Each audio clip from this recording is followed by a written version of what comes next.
Question number 3 साचो विकल्प पसंद करी खाली जग्या पूरो।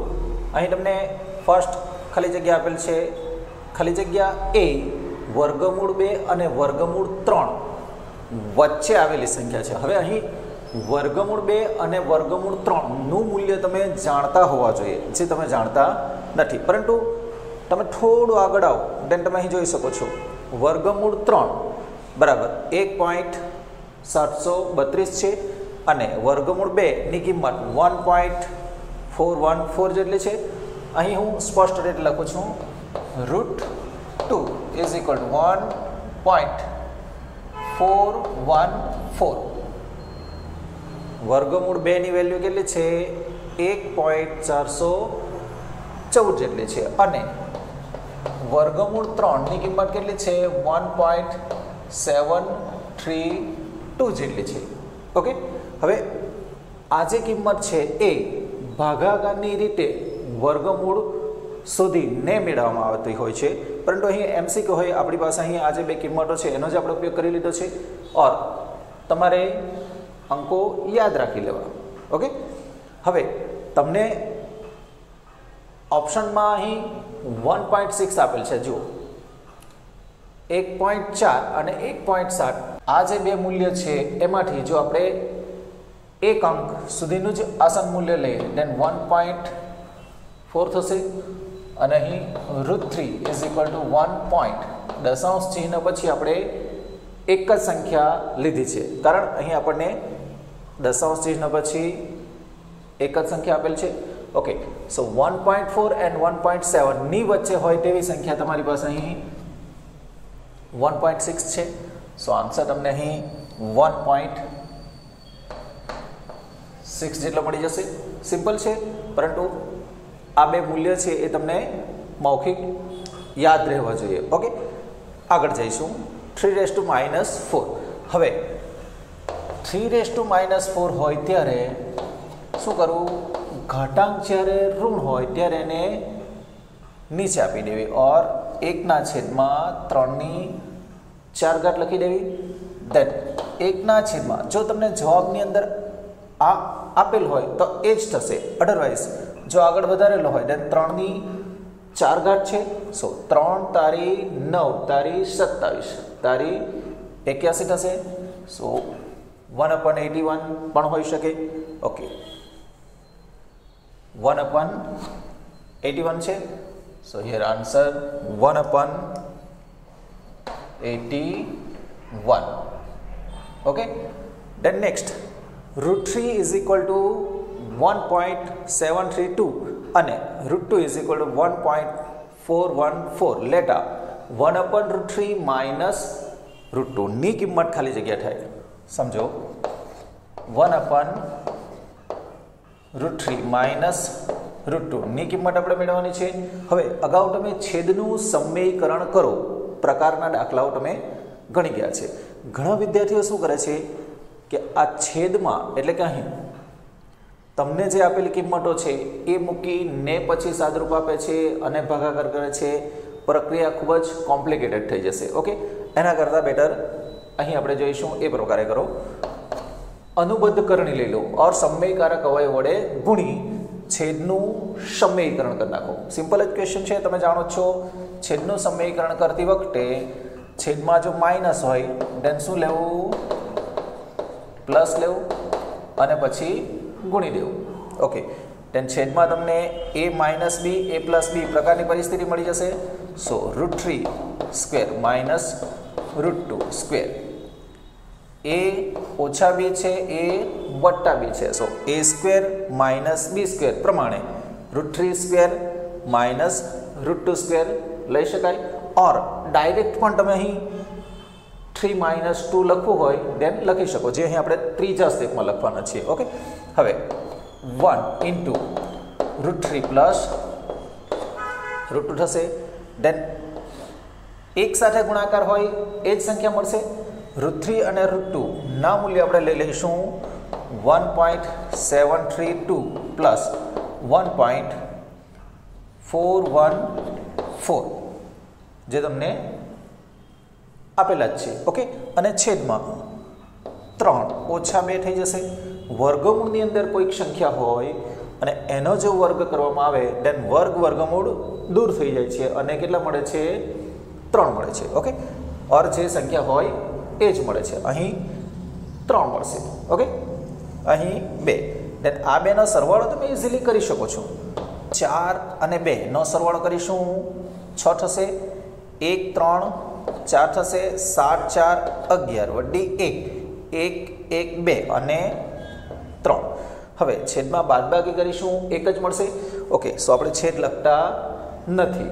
3.146. ઓકે, હિયર 3.146 મળી જાય છે. ઓકે, દેન નેક્સ્ટ ખાલી જગ્યા એ અસમય સંખ્યા છે. હવે અસમય સંખ્યા કોને કહેવાય? અનંત અનાવૃત હોય બરાબર છે એ પ્રકારની સંખ્યાને આપણે અસમય સંખ્યા તરીકે લઈએ છીએ. ઓકે, દેન ફર્સ્ટ વન છે 0.15 જે કેવી કહેવાય? શાંત દશાંશ કહેવાય. કેમ? તો કે દશાંશ ચિહ્ન પછી 2 જ અંકો છે. ઓકે, સો શાંત કહેવાશે. અહીં 0.1516 16 પર શું કરેલ છે? 12 કરેલ છે. સો 16 16 16 આવ્યા જ કરશે જે અનંત આવૃત થશે. સો એ પણ સમય થઈ શકે. અહીં 0.1516 ચારે 4 પર શું કરેલ છે? 12 કરેલ છે. દેન 1516 1516 1516 નું જ પુનરાવર્તન થયા કરે છે. સો એ પણ સમય થશે. ઓકે, દેન અહીં તમે જોઈ શકો છો ડી માટે 0.15 પછી 1 0 છે. દેન 1500 છે. દેન 15000 છે. ઓકે, સો આ રીતે જ આ સંખ્યા ચાલ્યા કરે છે. દેન આન્સર તમને 0.150 1500 15000 આ રીતે મળી જશે. નેક્સ્ટ √7 માઇનસ √5 હોલ સ્ક્વેર એ ખાલી જગ્યા સંખ્યા છે. Then a minus b whole square પ્રમાણે a square minus 2ab plus b square નિટેશનનો ઉપયોગ અહીં કરીશું. તમારી પાસે છે √7 minus √5 whole square is equal to √7 square a square minus 2ab then √7 √5 ab and √5 square then 7 minus 2 √35 plus 5 થઈ જશે. વર્ગમૂળની અંદર કોઈક સંખ્યા હોય અને એનો વર્ગ હોય then વર્ગમૂળ નીકળી જશે અને એ જ સંખ્યા મળી જશે. ઓકે, then 60 અને 5 12 થશે ઓછા 2 વર્ગમૂળની અંદર 35 છે. ઓકે, તો તમે અહીં જોઈ શકો છો 12 માઇનસ 2 √35 આ જે √35 જે છે એ કેવી સંખ્યા થઈ જશે? અસમય થઈ જશે. સો 2 વર્ગમૂળ 35 એ પણ અસમય થશે. સમય અને અસમયની બાદબાકી છે સો એ પણ અસમય જ મળશે. સો આન્સર તમને અસમય મળી જાય છે.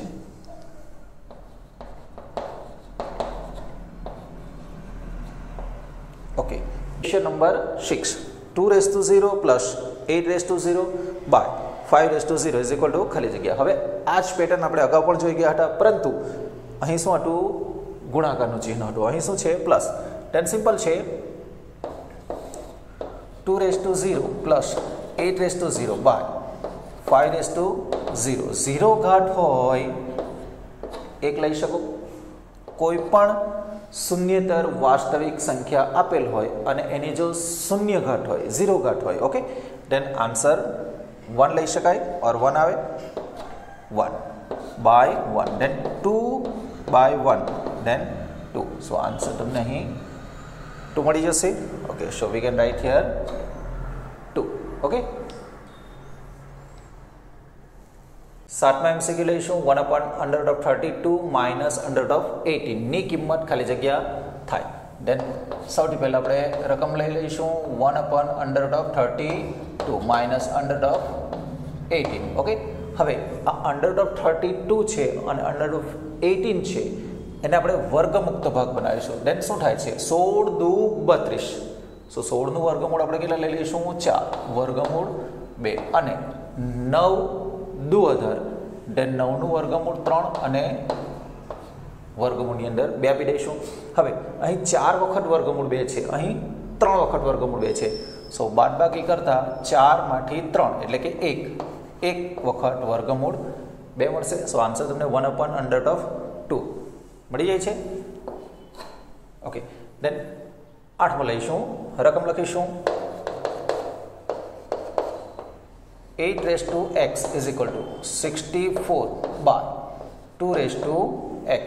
Then x is equal to ખાલી જગ્યા. ઓકે, શું કરીશું? આ 2x છે એને આપણે ક્રોસ ગુણાકારમાં આપી દઈશું. દેન 8x into 2x is equal to 64 મળશે. હવે અહીં આધાર કેટલા છે? 2 છે. અહીં કેટલા છે? 8 છે. ઓકે, સો આપણે 8ના સ્થાને 2નો ઘન લઈ લઈશું અને એની કેટલી ઘાત છે? x છે અને અહીં 2ની x ઘાત છે બરાબર 64.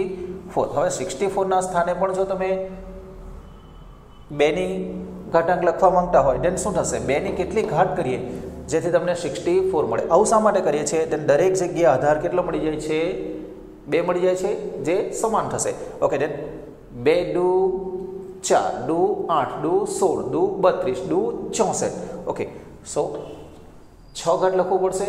ઓકે, દેન અહીં 2 જે છે એની 3x ઘાત થશે અને અહીં 2ની x ઘાત અને અહીં 2ની 6 ઘાત છે. દેન આધાર સરખા છે, ઘાતાંકનો સરવાળો થશે 3x plus x is equal to 2/6. Then 2/4x is equal to 2/6. હવે આધાર સરખા છે, બરાબરનું ચિહ્ન છે, દેન ઘાતાંકને આપણે શું કરીશું? સરખાવી દઈશું. Okay, then 4x is equal to 6 થશે. Okay, then x is equal to 6/4. 2 cancel થઈ જશે. દેન 3/2 મળી જશે. સો આન્સર તમને અહીં 3/2 જેટલો મળે છે. ઓકે, 3/2.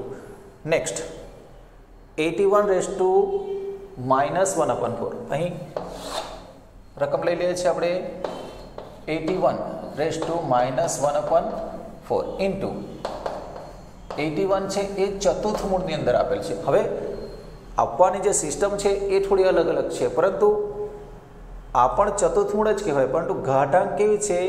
ઋણ છે, ચતુર્થ મૂળ જ છે. ઓકે, સો આ જે પરિસ્થિતિ છે એના સ્થાને આપણે શું લઈશું? એઝ યુઝ્યુઅલ જે છે એ જ ફર્સ્ટ સ્ટેપમાં રાખીશું અને અહીં 81 જે છે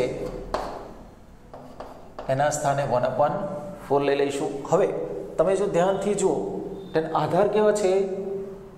સરખા છે અને ઘાતાંકનો આપણે શું કરી શકીએ? સરવાળો કરી શકીએ. દેન 81/-1/4 પ્લસ 1/4. દેન 81/0 થઈ જશે. ઓકે, દેન આન્સર તમને 1 મળી જશે. દેન આગળ 15/15 3/3 બંનેનો શું છે? ભાગાકાર છે. સો અહીં 15/15/3 છે. ઓકે, અહીં 5 તારી 15 પ્રમાણે અહીં 3 કેન્સલ કરીશું, 5 રહેશે. સો 5 રહેશે અને આ વર્ગમૂળ 15 જે છે એને જો આપણે વર્ગમૂળ 5 ગુણ્યા વર્ગમૂળ 3 લઈએ દેન છેદમાં વર્ગમૂળ 3 છે એની સાથે શું થઈ જશે? કેન્સલ થઈ જશે. સો 5/5. સો આન્સર તમને 5/5 મળી જશે. ઓકે, 5/5 આન્સર મળી જાય છે. ઓકે, દેન લાસ્ટ વન પાઈ એ ખાલી જગ્યા સંખ્યા છે. હવે સિમ્પલ છે, પાઈ એ કેવી સંખ્યા છે? અસમય છે. ઓકે, ધોરણ 8માં પણ તમે એના વિશે શીખી જ આવ્યા છો. ઓકે, સો આન્સર શું આવશે? અસમય આવશે. ઓકે, 12માં એમ શીખી લઈશું 1/7 પ્લસ √5 ના છેદનો સમયકારક અવયવ ખાલી જગ્યા છે. સિમ્પલ છે, છેદમાં તમને આપેલ જે સંખ્યા છે એમાં જો પ્લસ સાઇન હોય દેન માઇનસ સાઇન લઈ લેવું, દેન સમયકારક અવયવ તમને મળી જશે. ઓકે, 13મી ખાલી જગ્યા જોઈશું. ઘનમૂળની અંદર 54/250 છે એ ખાલી જગ્યા સંખ્યા છે. કેલ્ક્યુલેશન કરીશું. હવે ઘનમૂળની અંદર તમને અહીં આપેલ છે 54/250. હવે નોર્મલી આપણે ઘનમૂળનું ચિહ્ન જે છે એને એમને રહેવા દઈએ છીએ અને પછી સાદુરૂપ આપીએ છીએ. અહીં તમે જાણો છો તે પ્રમાણે 27 × 2 27 2 અને અહીં 125 ગુણ્યા 2 લઈ શકો. ઓકે, દેન 2 કેન્સલ કરી શકો. દેન તમારી પાસે શું બાકી રહે છે? 27/125. હવે 27/125 ઘનમૂળ છે. હવે આપણે થોડું ઘાટાને ટાળીએ છીએ અને ડાયરેક્ટ લખી લઈએ. 27 ઘનમૂળ કેટલું છે? 3 અને 125 ઘનમૂળ કેટલું છે? 5 છે. સો આન્સર તમને 3/5 મળી જાય છે. ઓકે, સો અહીં આન્સર ઓકે, પરંતુ તમને 3/2 આન્સર આપેલ જ નથી. શું છે? સમય છે, અસમય છે, પૂર્ણાંક છે કે પ્રાકૃતિક છે, એવો ઓપ્શન આપેલ છે. દેન તમે જોઈ શકો છો 3/5 એ કેવી સંખ્યા છે? સમય સંખ્યા છે. ઓકે, સો સમય લખીશું. દેન નેક્સ્ટ ખાલી જગ્યા એ સમય સંખ્યા છે. ઓકે, હવે વર્ગમૂળની અંદર 12 અને 5 નો સરવાળો આપેલો છે. 12 5 17. હવે જો વર્ગમૂળની અંદર 17 હોય દેન એ કેવી સંખ્યા કહેવાય? અસમય કહેવાય. ઓકે, સો એને આપણે કેન્સલ કરીએ છીએ. દેન બી 5 નો વર્ગ 12 નો વર્ગ. હવે 5 નો વર્ગ કરશો દેન 25 અને 12 નો વર્ગ કરશો દેન 144. બંનેનો સરવાળો કરશો દેન 169 મળી જશે અને જેનું વર્ગમૂળ 13 જેટલું નીકળે છે. થોડું કેલ્ક્યુલેશન સમજી લઈએ દેન ખ્યાલ આવશે. 14 ખાલી જગ્યા છે. 5 નો વર્ગ અને 12 નો વર્ગ છે. દેન 25 + 144 અને સરવાળો કરશો 169 મળી જશે અને વર્ગમૂળ કેટલું મળે છે? 13 મળે છે. દેન 13 એ કેવી સંખ્યા છે? સમય સંખ્યા છે. ઓકે, હવે આન્સર તમને મળી જાય છે પરંતુ થોડું આગળ પણ ચકાસી લઈએ. 12 × 5 = 60. હવે વર્ગમૂળની અંદર 60 હોય એટલે એ કેવી સંખ્યા થશે? અસમય થશે. ઓકે, 15 × 4 = 60 થાય છે. ઓકે, સો 2 વર્ગમૂળ 15 મળે છે, અસમય જ મળશે. દેન DMCQ માટે 5/12 વર્ગમૂળની અંદર છે. હવે 5/12 હોય અને વર્ગમૂળ હોય તેને કેવી થશે? અસમય થશે. ઓકે, સો આન્સર તમારો બીજ આવશે. દેન નેક્સ્ટ 2 વર્ગમૂળ 2 વત્તા વર્ગમૂળ 6 બીજા કૌંસમાં 2 વર્ગમૂળ 2 ઓછા વર્ગમૂળ 6 એટલે અહીં a - b a + b પ્રકારની પરિસ્થિતિ છે. દેન તમે a² - b² લઈ શકો. ઓકે, સો અહીં આપણે જો આન્સર લખવો હોય દેન પ્રથમ પદ છે તમારી પાસે 2 વર્ગમૂળ 2 એનો વર્ગ ઓછા વર્ગમૂળ 6 નો વર્ગ થશે. a + b છે, a - b છે. ઓકે, દેન 2 વર્ગમૂળ 2 નો વર્ગ કરશો 8 મળશે, વર્ગમૂળ 6 નો વર્ગ કરશો 6 મળી જશે અને આન્સર તમને કેટલા મળી જશે? 2. સો આન્સર તમને 2 મળી જાય છે. ઓકે, સિમ્પલ જ છે. થોડું સમજીને પ્રેક્ટિસ કરવી દેન મજા આવશે.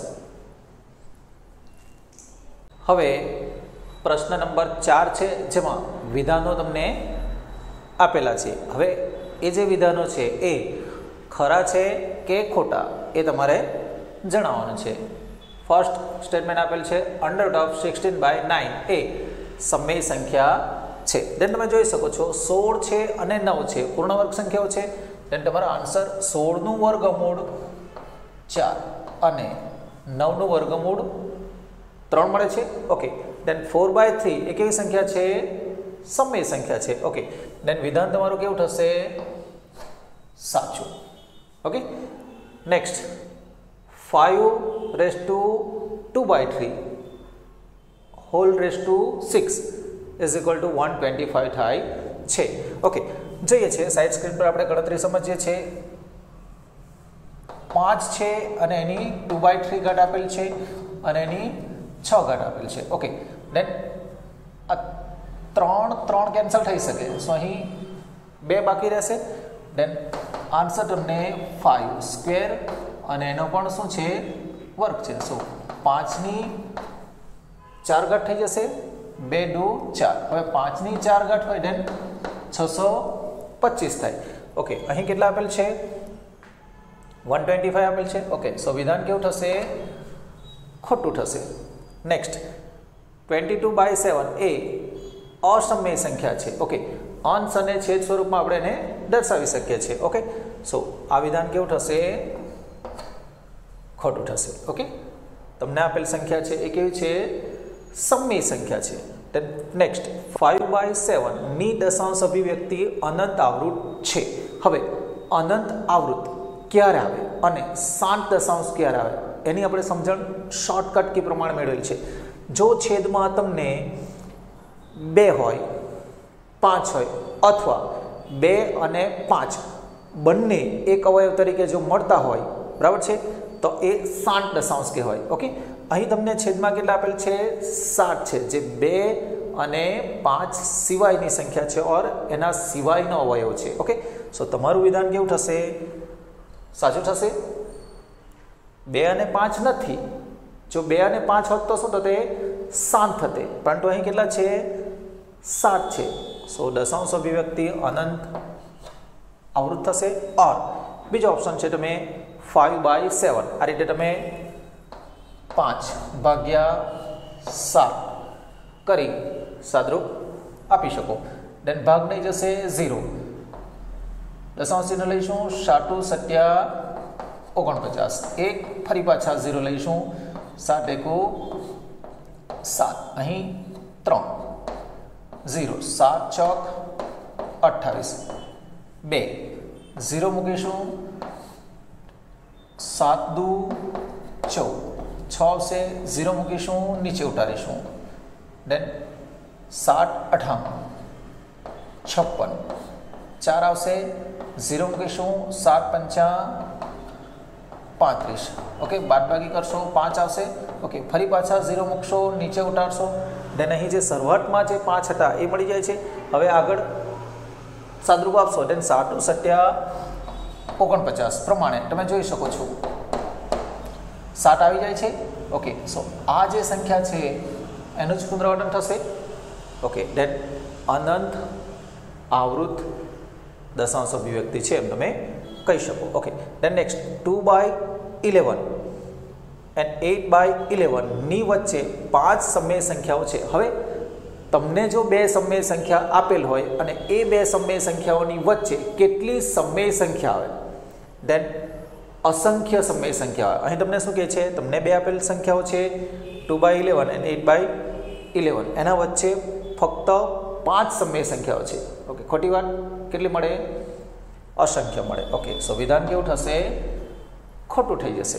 ઓકે, દેન નેક્સ્ટ 1/3 - 2√2 = 3 + 2√2 થાય છે. ઓકે, સાદરૂપ આપીશું. અહીં તમને 1/3 - 2√2 આપેલ છે. હવે છેદનું આપણે સમયીકરણ કરીશું. દેન 3 + 2√2 થશે. 3 + 2√2 થશે. માઇનસ હતા, પ્લસ લીધા છે. ઓકે, સો અંશમાં તમારું 1 × 3 + 3√2 મળે અને છેદમાં a - b a + b પ્રમાણે a નો વર્ગ. થોડું ડાયરેક્ટ કામ કરીએ છીએ. a નો વર્ગ એટલે કેટલા થઈ જશે? 9. 3 નો વર્ગ કેટલો થઈ જશે?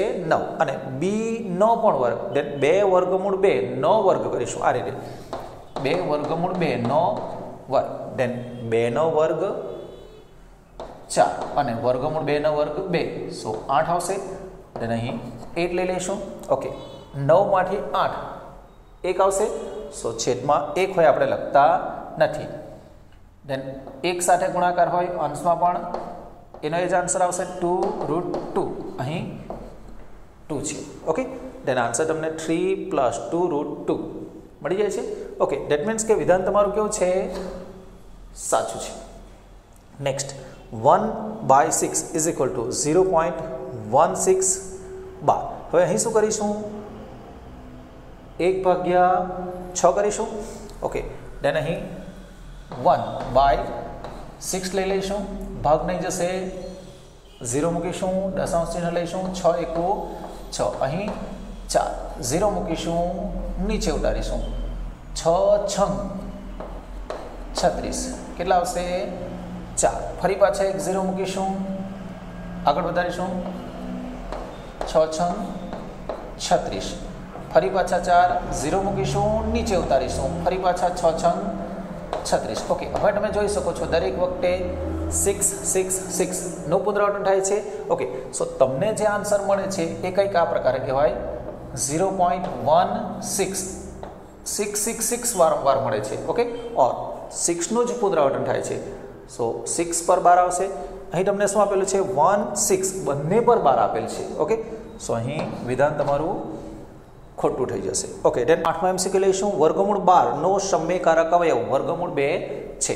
હવે અહીં તમને એક અસમય સંખ્યા વર્ગમૂળ 12 આપેલ છે અને એને જો વર્ગમૂળ 2 વડે ગુણવામાં ધેન શું થાય છે? સૌથી પહેલાં તો સમયકારક અવયવ શું છે એની વાતો કરીએ. સમયકારક અવયવ એટલે તમને કોઈક અસમય સંખ્યા આપેલ હોય એને કોઈક અસમય સંખ્યા વડે ગુણીને ગુણનફળ જો સમય મળે ધેન એ અસમય સંખ્યા એ તમને આપેલ અસમય સંખ્યાનો શું કહેવાય? સમયકારક અવયવ કહેવાય. ઓકે, દેન અહીં તમે જોઈ શકો છો વર્ગમૂળ 12 અને વર્ગમૂળ 2 સાથે જો ગુણાકાર કરવામાં આવે તો તમને વર્ગમૂળ 24 મળે છે. હવે વર્ગમૂળ 24 એ સમય સંખ્યા નથી. અહીં જો તમે વર્ગમુક્ત ભાગ બનાવો દેન 6 ચોક 24, સો 2 વર્ગમૂળ 6 મળે છે જે કેવી સંખ્યા છે? અસમય છે. અહીં તમને સ્ટેટમેન્ટની અંદર સમયકારક અવયવ છે એવું કીધેલું છે. તમને જે ગુણનફળ મળે છે એ સમય મળતું નથી. ઓકે, સો વિધાન કેવું થશે? ખોટું થઈ જશે. ઓકે, ધેન √48/√27 એ સમય સંખ્યા છે. √48 અને √27 ધેન 16 તારી 48 ધેન 4 વર્ગમૂળ 3 મળશે. અહીં 9 તારી 27, સો 3 વર્ગમૂળ 3 મળશે. ઓકે, ધેન √3 કેન્સલ થઈ જશે અને આન્સર તમને 4/3 મળી જશે. હવે 4/3 જે છે એ સમય સંખ્યા છે? Yes, then right. Okay, last one 3.74 times આપેલ છે ને 3.74 બંને પર 12 આપેલ છે. જો આ જે સંખ્યા છે એને લખવો હોય દેન શું લખી શકાય? 3.7 દેન 4 છે. ઓકે, સો ફક્ત 4 પર જ 12 આવશે. બરાબર છે. અહીં તમને 7 અને 4 બંને પર 12 આપેલ છે. ઓકે, સો વિધાન કેવું થઈ જશે? ખોટું થઈ જશે. ઓકે, વિદ્યાર્થી મિત્રો, થોડું MCQની પરીક્ષા હોય થોડી ગંભીરતા રાખી ધ્યાનપૂર્વક MCQ જોવા અને સમજવા અને રાઇટિંગ પ્રેક્ટિસ પણ કરી લેવી. Okay, thank you very much and good luck.